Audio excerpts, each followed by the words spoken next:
자, 노아 언약 한번 보겠습니다. 구름 속의 약속이죠. 이게 어떤 언약이냐면 일반 은혜 언약이에요. 은혜 언약은 어떤 은혜죠? 특별 은혜죠. 특별한 사람들에게만 하신 언약이에요. 근데 일반 언약은, 노아 언약은 일반 모든 사람들에게 하나님께서 행하신 언약이다. 이렇게 말을 해요. 이 노아 언약에 닉네임이 있어요. 뭐냐면 무지개 언약입니다. 무지개 언약 이렇게 말을 해요. 왜냐하면 이 언약의 표징으로 주신 게 무지개이기 때문에 그렇습니다. 일반 은혜 언약의 토대가 되는 이 언약이 노아 언약이기 때문에 노아 언약이 어디 나오냐면 창세기 9장부터 정확하게는 8절부터 17절까지의 말씀 나옵니다. 창세기 6장부터 시작되는 노아의 이야기에 언약이 몇 개가 나오냐면 3개가 나와요. 6장이 하나, 8장이 하나, 9장이 하나 이렇게 나와요. 근데 노아 언약은 어디에 속한 것이다? 9장에 있는 거예요. 6장에서도 하나님이 노아와 언약을 맺으시거든요. 근데 그것은 노아 언약이 아니에요. 일반 은혜 언약이 아니에요. 그건 특별 은혜 언약이에요. 그 다음에 8장에 나오는 언약이 또 있거든요. 이 8장의 언약은 굉장히 독특한데 하나님이 스스로 자신 안에서 하시는 언약이에요. 그래서 그 언약을 다시 하나님이 이제 노아와 혹은 모든 만물과 다시 갱신하시는 언약을 노아 언약이다 이렇게 말을 하는 거예요. 다시 좀 말씀드리면 6장에 나타난 언약은 대상이 누구냐면 노아예요. 노아와 하나님이 맺으신 언약이에요. 근데 어떤 약속을 하셨냐면 홍수 심판에서 너를 구원할 것을 약속하세요. 이유는 뭐냐면 노아의 의로움 때문이다 이렇게 말해요. 우리가 성경을 이런 교리적인 맥락이 없이 그냥 보면 노아가 굉장히 의로운 사람이었고 이런 생각이 들죠. 근데 이 모든 것들을 하나로 다 기각시키는 하나님 말씀이 뭐냐면 노아는 하나님 앞에 은혜를 입었다라 이거예요. 그러니까 그가 의롭게 된 이유는 뭐냐면 하나님의 은혜로 말미암은 것이다 이렇게 말하는 것이죠. 이것에 대한 요구로 하나님이 노아에게 방주를 지을 것을 말씀해요. 여러분, 영적으로 우리가 해석할 때 노아가 방주를 짓는 것을 어떻게 해석할 수 있을까요? 노아는 세상 사람들하고 똑같이 살았어요. 똑같이 장가가고 똑같이 일하고 밭 일구고 집안일하고 똑같이 살았어요. 그렇죠? 그런데 노아가 세상 사람들과 다른 건 딱 한 가지밖에 없어요. 뭐였어요? 방주를 지은 거예요. 방주를 지은 거예요. 뭐가 있었기 때문에? 이 약속이 있었기 때문에. 이 약속을 의지해서 언약을 의지해서 방주를 지은 거예요. 방주를 지었다는 말을 오늘날의 말로 해봐요. 믿음으로 살았다는 뜻이에요. 믿음으로 사는 건 뭐 하는 거예요? 방주를 짓는 거예요. 방주를 짓는 게 뭔데요? 방주가 뭔데요? 예수님이잖아요. 방주는 키도 없고 돛도 없고 아무것도 없잖아요. 바보 같은 방주, 바보 같은 십자가. 너무 어리석죠? 산 꼭대기에다가 키도 없고 돛도 없고 아무것도 없어. 동력도 없어. 아무것도 없어. 이런 바보 같은 방주. 근데 그 방주가 어때요? 모든 저주의 비를 다 받는 거예요. 하늘에서 내리는 비는 저주의 비예요. 하나님의 심판의 비잖아요. 왜요? 모든 만물을 다 죽여버리잖아요. 잘 침수시켜서. 그게 뭐다? 세례다. 노아의 방주를 세례라고 하죠? 물에 잠겨서 다 죽는 거예요. 근데 여러분 세례는 어떻게 해요? 다시 살아나죠. 예수 그리스도의 방주는 예수님이 그 모든 저주의 비를 다 받으시고 그 방주가 끌어안은 당신의 백성들을 살려내시잖아요. 방주 안에 있는 자들이 누구예요? 구원받은 하나님 백성들이지. 그래서 사람들이 생각하기를 이 어리석고 미련한 방주로는 도저히 우리가 구원받을 수 없어. 그러니 이 방주를 배처럼 만들자. 그래가지고 닷도 만들고 돛도 달고 그렇죠? 동력장치도 만들고 그래서 사람들이 얼마든지 운전하고 얼마든지 우연할 수 있도록 그렇게 만들었어요. 그럼 방주를 침몰하는 거예요. 이 이야기는 오늘날의 십자가의 도를 우리를 구원하는 십자가의 도 예수죠. 십자가의 도를 보니 이제 도저히 안 되겠다. 이렇게 어리석고 미련한 십자가로는 안 되겠다. 그래서 십자가에 하얀색 실도 하고 성경책에 금체도 들어오고 모든 교회 안에 긍정의 힘 이런 것들 다 들어오는 거예요. 현대 기독교가 그렇게 하는 것이죠. 그렇게 하면 구원을 못 받는다. 그죠? 방주는 오직 하나님이 디자인하시고 하나님께서 주신 방주여야만 해요. 그게 예수님이시죠. 방주에 처음으로 이렇게 띄어서 보낸 자가 있어요. 방주를 처음 탔던 자가 있어요. 누구죠? 모세지. 그렇죠? 모세의 갈대상자. 갈대 상자에 모세가 띠압을 했죠. 그죠? 그 갈대 상자가 원어로 똑같아요. 방주예요. 똑같은 겁니다. 똑같은 거. 모형이지, 모형. 6장의 언약이 그런 언약이에요. 하나님이 구원하시겠다라고 하는 거예요. 이 방주로 말미암아 너희를 구원하겠다라고 하는 무슨 언약이다? 은혜 언약이다. 은혜 언약이 어디에 등장한다? 6장에 등장한다. 언약의 이름이 뭐다? 노아 언약이다. 이게 원래 노아 언약이에요. 아담이 언약을 2번 맺었던 것처럼. 그래서 제가 아담 언약을 2가지 얘기했잖아요. 창조 언약과 아담 언약. 창조 언약은 하나님이 모든 인간을 대표하는 자로서의 아담과 언약을 맺으신 것. 창조 언약, 생명 언약이라고 그랬죠. 2번째 아담과 맺으신 창세기 3장 15절의 언약은 은혜 언약의 출발이다. 그러니까 첫 번째 언약은 어떤 언약이냐면 창조 언약이고 생명의 언약이고 행위 언약이에요. 2번째 언약이 아담 언약인 거예요.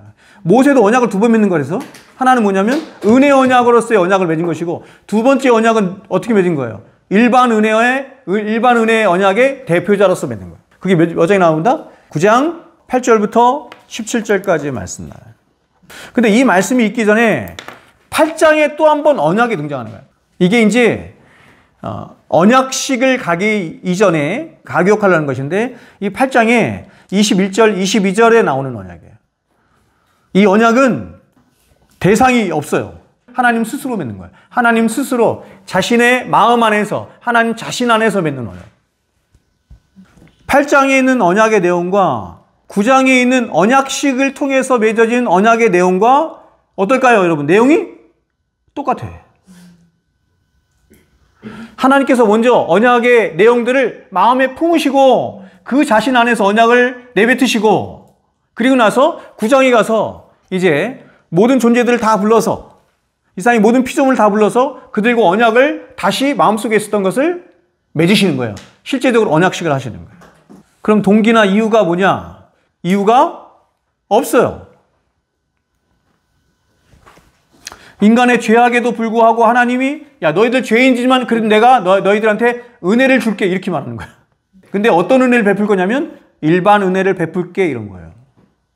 은혜 언약도 너희가 죄인임에도 불구하고 내가 너희들에게 은혜를 베풀게. 근데 어떤 은혜를 베풀어요? 구속의 은혜를 베풀게. 이게 은혜 언약이라고. 근데 일반 은혜 언약은 뭐냐면 너희가 죄인임에도 불구하고 내가 은혜를 베풀게. 근데 그 은혜는 구속의 은혜가 아니라 무슨 은혜예요? 일반 은혜를 베풀게 이렇게 말하는 거예요. 다른 거죠? 우리가 살고 있는 이 세상은 이 세상 멸망에 대한 묵시적 분위기로 충만해. 그것의 환경의 오염 때문이든 핵으로 인한 재앙이든 혹은 외계인의 침입이든 언젠가 이런 것 때문에 세상이 멸망할 것 같아 라고 하는 암묵적인 두려움이 사람들 안에 있어요. 지구가 멸망할 것 같은 징조가 너무 많이 보이는 거예요. 여러분 성경을 통해서가 아니라 사람들이 그냥 일반적으로 볼 때 그렇죠? 코로나19 같은 게 이렇게 퍼지는 걸 보면서 야 사람이 언제 이 세상이 멸망할지 모르겠구나. 저런 걸 통해서 어떤 환경적인 것을 통해서 세상이 멸망할 수 있겠구나. 지금 막 지구온난화 심각하잖아요. 그죠? 그리고 막 세계 무역전쟁이 일어나는 걸 보면서 너무너무 불안하잖아요. 한치가 불안하잖아, 사람들이. 세상 사람들은 그런 세상에 나와 있는 현상들을 보면서 불안에 떨고 두려워한다는 거예요. 그러면서 세상이 멸망하겠구나라고 하는 생각을 한다는 거예요. 이에 대해서 성경적인 대답을 말하는 거예요. 성경적인 대답을 어디에 근거해서 말하는 거냐면 노아 언약의 근거해서 성경적인 대답을 말하는 거예요. 그래서 노아 언약이 중요한 거예요. 여기에 대해서. 지구 온난화로 인해서 해면이 상승하고 이런 거 있잖아요. 그렇죠? 이런 것 때문에 굉장히 염려를 하잖아요. 근데 이제 그런 사람들은 뭘 얘기를 한 거냐면 절대로 그때 말미암지 않는다는 거예요. 이유가 뭐예요, 여러분? 지금 우리가 겪고 있는 그런 것 때문에 세상이 어떻게 되겠구나. 정말 세상 멸망할 수도 있겠구나. 이런 생각 하잖아요. 근데 그런 보수주의자들은 저도 보수주의자인데 어디에 근거해서 생각하냐면 하나님 말씀에 근거해서 그럴 일은 없다 이렇게 얘기하는 거예요. 그렇게는 세상이 망하지 않는다 생각하는 거예요. 믿는 거예요. 성경이 말씀하는 세상의 종말은 그런 것으로부터 오지 않아요. 지금 노아 언약이 그거를 약속하고 있는 거예요. 여러분 이해하시겠어요? 저는 오늘 저와 여러분이 이 노아 언약을 공부하면서 굉장히 그 세상을 바라보는 관점, 세상의 현상들을 바라보는 관점이 조금 달라질 수 있을 것이라고 생각해요. 네?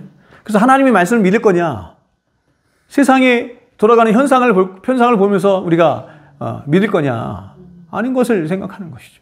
자, 보세요. 1번. 예수님의 재림 때 이 세상을 최종적이고 궁극적으로 심판하실 것이라고 하나님이 약속하셨어요.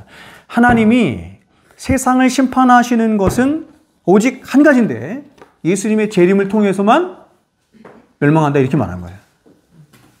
물론 여러분 현상들은 있죠. 마태복음 24장이나 그렇죠? 여러 가지를 통해서 마지막 때의 현상에 대해서 얘기해요. 전쟁도 많을 것이고 기근도 많아질 것이고 배교가 많아질 것 등등등 많이 말하잖아요. 그렇다고 해서 종말이 오는 건 아니에요. 왜냐하면 그러한 일들은 여기서 성경이 말하는 종말은 예수님의 초림과 재림 사이에 있어지는 모든 때를 종말이라고 말하기 때문에 그런 일은 늘 있는 거예요. 늘.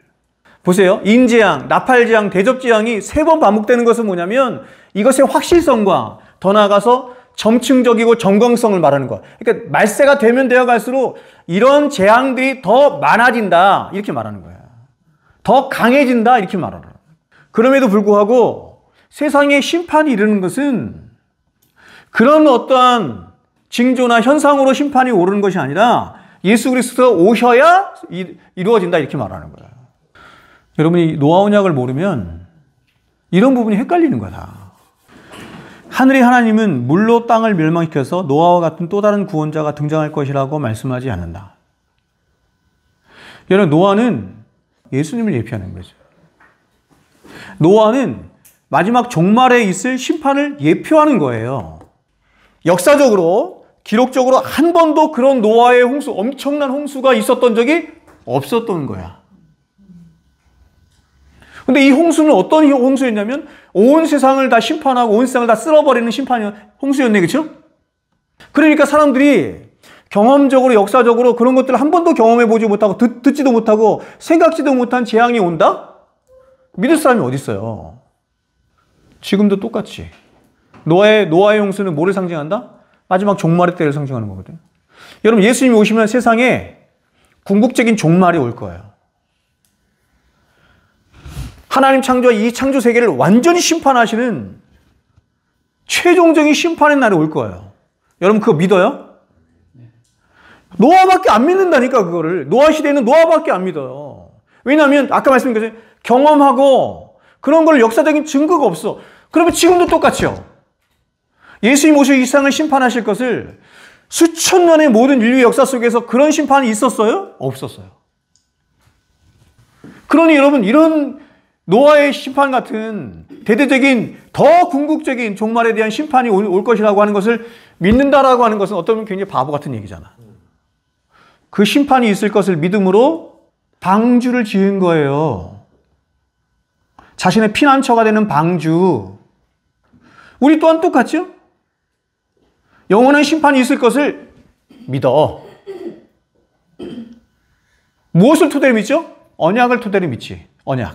언약을 토대로 믿어요. 그래서 우리도 뭘 준비해? 방주를 준비하는 거예요. 그 방주가 뭐예요? 예수지. 믿지 않는 게 너무 당연한 거예요. 과거에 우리가 그런 것들을 뭔가 조금이라도 경험했거나 역사적인 어떤 증거 자료가 있다고 한다면 좀 믿을 만한 게 있겠지. 아무것도 없어요. 하나, 노아의 방주밖에 없는 거예요. 본 적도 없고 경험한 적도 없는. 근데 이걸 믿는다는 거예요. 그것도 노아의 홍수와는 비교도 될 수 없을 만큼 궁극적인 세상에 심판이 있을 것을 믿는다는 거지. 그러니 여러분, 이 믿음이 도대체 누구에게서 왔겠냐고. 은혜를 입지 않고는, 노아처럼 은혜를 입지 않고는 어떻게 우리가 의인으로 살아갈 수 있겠냐고요. 그래서 이 믿음이 내 믿음이 아닌 게요. 그래서 이제 노아와 같은 또 다른 구원자가 등장하지 않아요. 노아는 이제 예표고 그림자고 예수님이 오실 것이죠. 예수님이 이 땅에 어떻게 오세요? 심판자로 오십니다. 심판을 통해서 우리를, 교회를 구원하시는 구원자로도 오세요. 오늘날 많은 사람들이 심판에 대한 막연한 두려움들이 있지만, 그러나 성경은 노아 언약을 통해서 약속하신 하나님의 약속이 언제나 견고히 서 있음을 비온 뒤 하늘에 떠 있는 무지개를 통해서 약속해. 이렇게 이 세상을 주님 다시 오신 날까지 멸망시키지 않고 보존시켜 주실 것이라는 성경의 약속은 개혁 신학을 떠받치는 중요한 기둥이에요. 굉장히 중요한 거예요. 노아 언약은 일반 은혜 언약으로 해 아래에서 이루어지는 우리의 일상적인 모든 일과 관계된 언약으로 은혜 언약에 세 가지로 말했죠. 보편적이고 모든 사람들에게 다 적용되는 걸 말하는 거예요. 두 번째는 단독적이며 이건 뭐예요? 언약이 이거 하나밖에 없다는 얘기예요. 구속적인 시행의 하나이다. 이러한 일반 은혜, 노아 언약은 성경에 등장하는 모든 은혜 언약, 아브라함 언약, 모세 언약, 다윗 언약, 새 언약. 제가 여기 모세 언약을 집어넣은 것은 모세 언약은 행위 언약적인 측면도 있고 은혜 언약적인 측면도 함께 있는 언약이기 때문에요. 결국 모세와 맺은 이 행위 언약은 은혜 언약을 향하고 있어요. 은혜 언약을 목적으로 하고 있는 거예요. 이 다양한 역사적 시행을 통해 이루어지고 완성될 때까지 하나님의 종말론적인 최후의 심판이 유예되는 기간을 보증한다. 하나님의 은혜 언약이 하나님의 때를 따라서 하나님의 때에 그것이 시행되도록 세상을 보존하는 역할을 하는 것이 노아 언약이다. 이렇게 말해요. 그러니까 노아 언약이 없으면 어때요? 은혜 언약이 설 자리가 없는 거예요. 은혜 언약이 시행될 시기나 은혜 언약이 시행될 환경이 조성이 안 되는 거야. 일반 은혜란 사람들의 종교적 상태와 관계없이 이 얘기는 뭐냐면 구원의 유무와 관계없이 대상이 누구냐면 모든 사람들에게요. 모든 사람들에게 베풀어 주시는 하나님의 호의를 말하는 거예요. 근데 사실은 여기서 모든 사람들 이렇게 말하기보다 대상이 더 넓어요. 모든 피조물을 말하는 거예요. 그러므로 노아 언약은 하나님이 세상과 맺으신 일반 은혜의 언약이라고 정의할 수 있는데 세상과 맺으신 일반 은혜의 언약이라고 정의할 수 있어요. 이게 맞아요. 세상과. 노아와 맺은 게 아니라 노아는 대표성을 갖는 것이고 노아와 그의 가족들과 맺거든요. 근데 그 다음에 하나님이 모든 생물들을 다 소환해. 그래서 그들과 언약을 맺는 거예요. 여러분, 이 일반 은혜의 언약이 여러분 사람에게만 적용이 되는 것이 아니라 공중을 나는 새에게도 물고기에게도 짐승들에게도 식물들에게도 다 적용이 되는 거예요. 다 이 땅에 있는 모든 피조물에게 다 적용이 되는 거예요. 이렇게 이산화탄소로 인해서 막 온도가 올라가고 환경이 바뀌고 어려운 일들이 많이 발생하는데 그럼에도 불구하고 그런 현상들로 하나님께서 그런 것들로 세상을 멸망시키지 않을 것이라고 하는 약속을 하는 거예요. 믿는 거예요. 하나님 오직 예수 그리스도의 재림을 통해서만 세상을 멸망시킬 것이라는 약속을 믿는 거예요. 자, 일반 은혜, 특별 은혜 보겠습니다. 특별 은혜는 창조 전에 그리스도 안에 선택된 사람들에게 주시는 은혜죠. 중생, 칭의, 양자. 그러니까 중생, 칭의, 양자, 뭐 연합됨, 뭐 등등등 많죠. 소명 이런 거. 이런 모든 용어들은 누구에게만 적용되는 구원받은 신자들에게만 창조 전에 구원받기 예정된 자들에게만 약속된 말들이에요.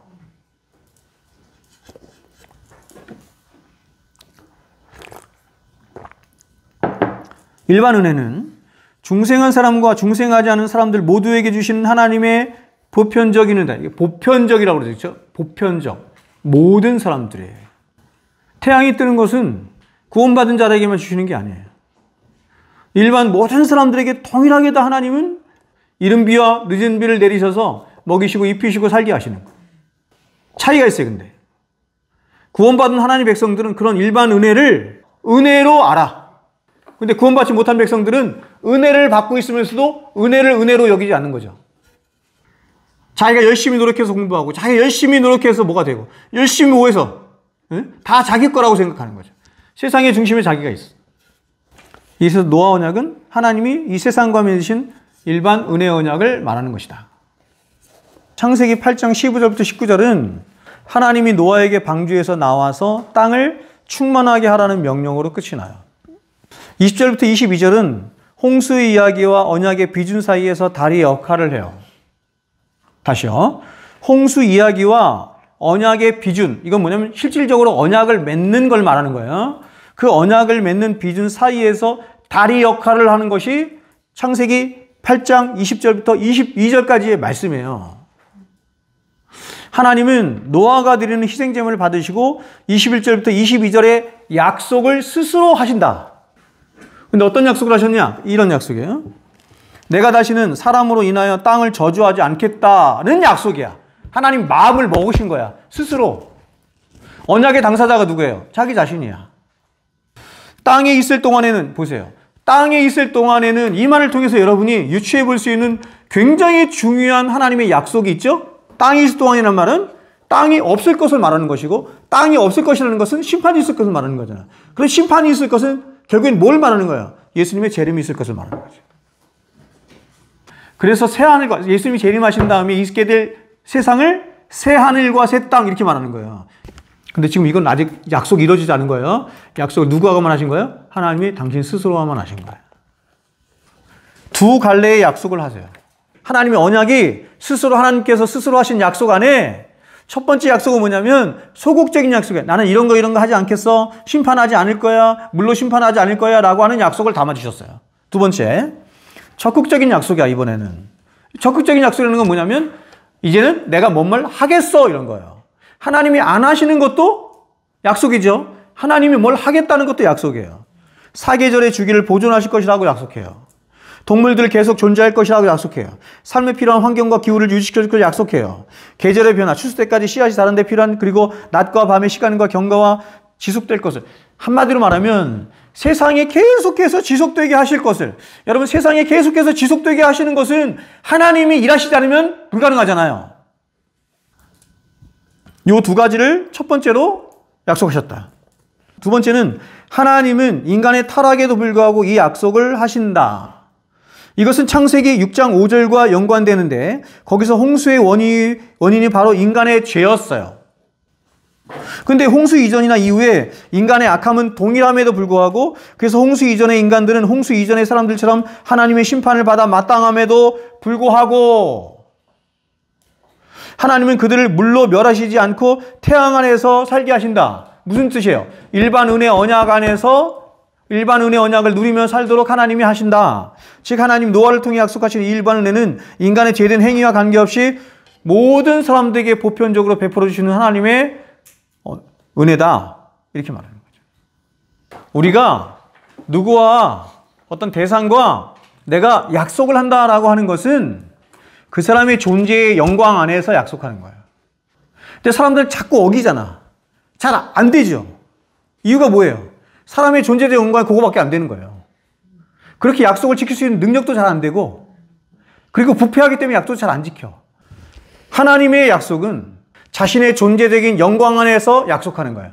하나님이 말씀하시면 그 말씀은 그냥 말씀이 아니라 하나님 그분의 명예와 능력과 권능과 인격과 이 모든 것이 투여돼서 나가는 거기 때문에 그대로 이루어질 수밖에 없다. 이렇게 말하는 거죠.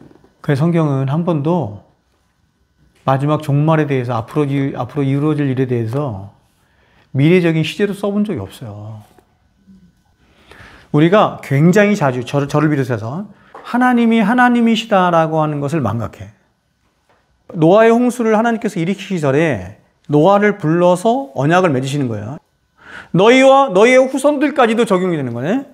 그리고 함께한 새도 육축도 땅의 모든 생물에게 세우리니 그들과도 언약을 세우리니 방주에서 나온 모든 것 곧 땅의 모든 짐승에게니라. 그 언약의 중요한 내용이 뭐냐면 홍수로는 다시 세상을 멸하지 않겠다고 약속하시는 거예요. 이 언약이 영원하다라고 하는 것을 증거로 보여주는 것이 뭐예요? 무지개다 이런 말이에요. 야, 너희한테 다시는 홍수가 있을 거야. 홍수가 있지 않을 거야. 이렇게 약속하는 게 아니에요.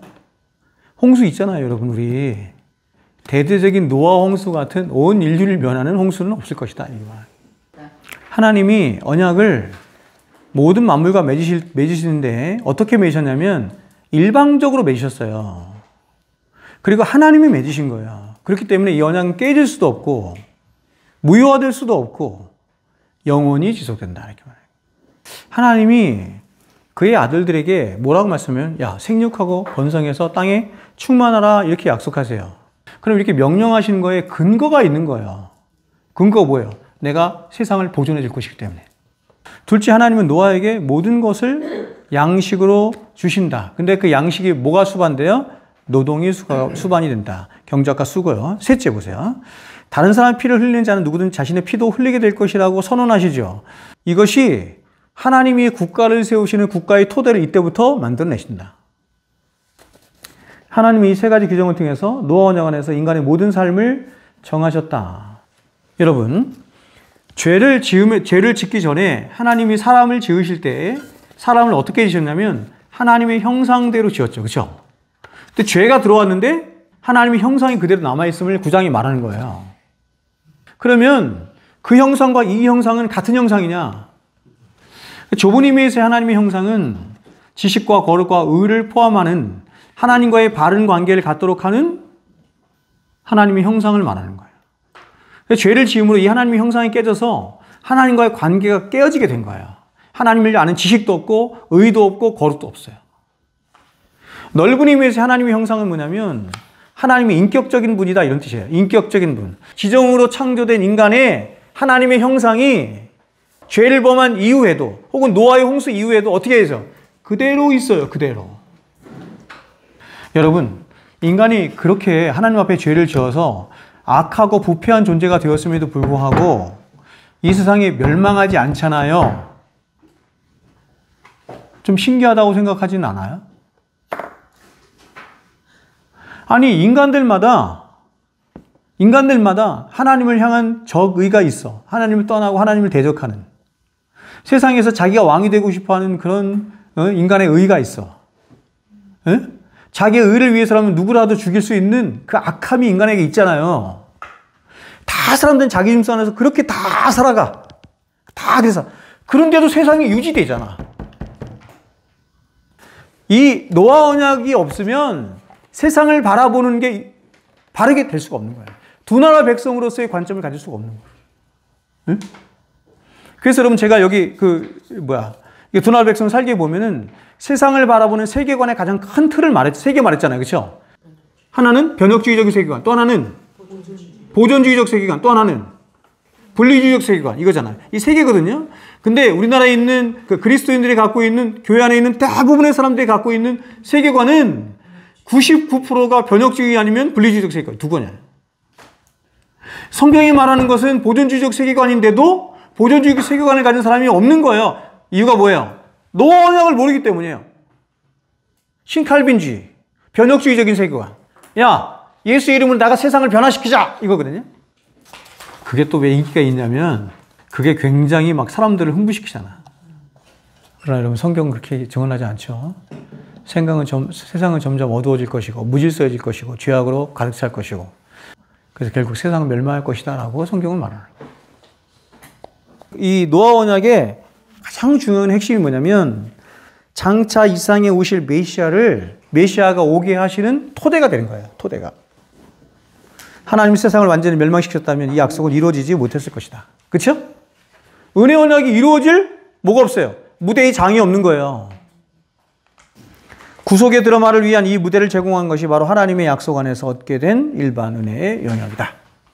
네. 예수님이 오실 때까지 하나님이 이 땅에 일정한 정도의 평화를 주실 것을 약속하는 거예요. 세상에 죄로 가득했고 인간이 다 죄인이라서 온통 세상은 부패하고 그럼에도 불구하고 세상이 멸망하지 않도록 하나님께서 일반 은혜 가운데 이 세상을 지키실 것이다 라고 말씀하시는 거예요. 그래서 여러분 이것을 신자들에게 적용한다면 어떻게 적용이 되겠어요? 세상에 일어나는 여러 가지 현상이나 여러 가지 사건이나 일들에 미혹되거나 일일비하지 않고 언약의 근거에서 자신이 살아갈 노아가 방주를 지은 것처럼 믿음의 방주, 예수 그리스도를 내 삶 가운데 더욱더 지어가며 살아가는 삶을 산다. 이렇게 결론이 되겠죠. 그렇죠? 여러분, 이 문화명령의 근거가 제가 아까 말씀드린 것처럼 일반 은혜 언약 안에서 창세기 1장 28절이 아니고 9장 9장 2절 말씀, 9장 몇 절이지? 1절. 그 말씀이에요. 하나님이 인간에게 명령하시잖아요. 생육하고 번성하여 땅에 충만하라. 그렇죠? 말씀하시죠. 이 문화명령이 굉장히 중요한 근거가 되는 말씀이거든요. 응?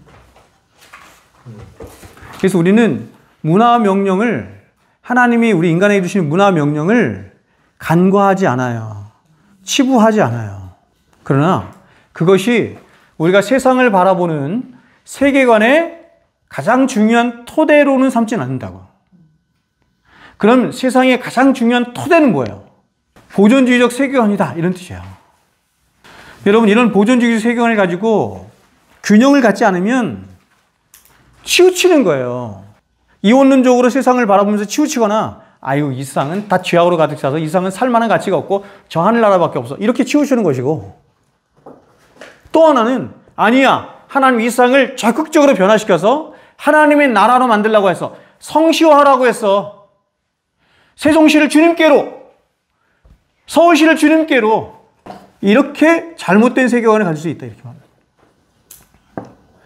변혁주의적인 세계관이 우리나라 사람들이 가지고 있는 세계관의 거의 70% 이상은 그 정도 같아요. 70년대 그 이전부터 선교단체를 중심으로 해서 계속 청년들에게 가르친 세계관은 이 신칼빈적 세계관, 변혁주의적 세계관이에요. 청년들이요, boys be ambitious. 주님의 이름으로 나가 세상을 변화시켜라, 이거야. 이걸 변혁주의적 세계관이라고 해요. 그래서 여러분, 아까 말씀드린 것처럼 변혁주의적 세계관을 우리가 간과하지는 않지만 그것이 우리의 믿음의 토대가 될 수는 없다, 이렇게 말하는 거예요. 하나님이 기뻐하시는 미술학원을 세우리라. 이렇게 되면 어떻게 돼요? 뽑는 사람 다 그리스도를 뽑는 거예요. 예수 믿는 사람들끼리 함께하는 하나님의 나라의 기업을 만들고 하나님의 나라 기업에 올 수 있도록 한다. 이게 문화명령이에요. 이게 변혁적 세계관이라고. 구원의 영역과 이 세상을 두 나라 백성으로 살아가잖아. 저 나라 백성 살고 이 나라 백성 살죠. 저 나라 백성들 사람끼리 모인 곳을 뭐라 그래요? 교회라고 해요. 세상에 나가면 이 나라 백성도 있고 저 나라 백성도 있는 거야. 그 사람들과 함께 살 때는 이 나라에 하나님께서 명하신 원리와 원칙이 있어요. 그대로 살아가야 되는 거예요. 그래서 여러분, 하나님의 명령에 의하면 내가 사업을 하면서 그리스도인이라고 더 어드밴티지를 줘서 뽑으면 안 된다는 거예요. 하나님은 그렇게 하면 안 된다는 거예요. 변혁주의적 세계관은 가치의 중심을 어디에 두는 거냐면 세상에 두는 거예요. 세상에. 이 세상에 두어서 이 세상을 하나님의 나라로 변화시키겠다라고 하는 거예요. 근데 분리적 세계관은 가치의 중심을 어디 두냐면 균형 있게 가는 거야. 균형 있게. 이 나라의 삶도 중요해요. 그러나 보다 더 가치 있고 중요한 것은 하나님의 나라예요. 그래서 이 세상에 살 삶을 무시하지 않아요. 절대로 무시하지 않아요. 문화명령을 우리가 간과하지 않아요. 여기에 이렇게 막 심취되어 있으면은 뭐를 갖고 있냐면 사명감을 갖고 있어. 사명감, 어떤 사명감? 직장에서 빛이 되고 소금이 되는 사명감. 그래서 기도를 주로 많이 하는 게 이렇게 기도한단 말이에요. 하나님, 우리가 이 직장에서 빛의 사명, 소금의 사명을 감당하게 해주세요. 이렇게 기도한단 말이에요. 그것이 내가 성도로 살아가는 굉장히 중요한 가장 가치 있는 사명인 것처럼 생각하는 거예요. 그걸 무시한다는 얘기가 아니에요. 무시하지 않지만 그것이 성도가 이 땅을 살아가는 궁극적이고 최종적이고 제일 중요한 사명이 아니에요. 아니라는 걸 말하는 거예요. 사람들은 being과 doing 할 때 doing에 관심이 있어. 왜? 의 때문에 그래요. doing을 해야 내 의가 나타나잖아. 이게 위험하다니까요. 그렇게 했는데도 염소가 되잖아. 하지 말라는 얘기가 아니에요. 하지 말라는 얘기. 근데 이 doing은 항상 어떤 전제에서 더 큰 목적이에요. being이에요. being. 그러면 우리의 존재의 목적은 being을 목적으로 하는 거라니까요. being. 하나님과의 절대우존의 관계. 절대우존의 관계는 뭔데요? 오직 은혜, 오직 믿음, 오직 예수, 오직 하나님께 영광. 하나님이 이미 창세전에 구원받은 우리를 세상에 보내서 살게 하시는 것은 탕자한테 보내야, 야, 돈 좀 많이 벌어와라.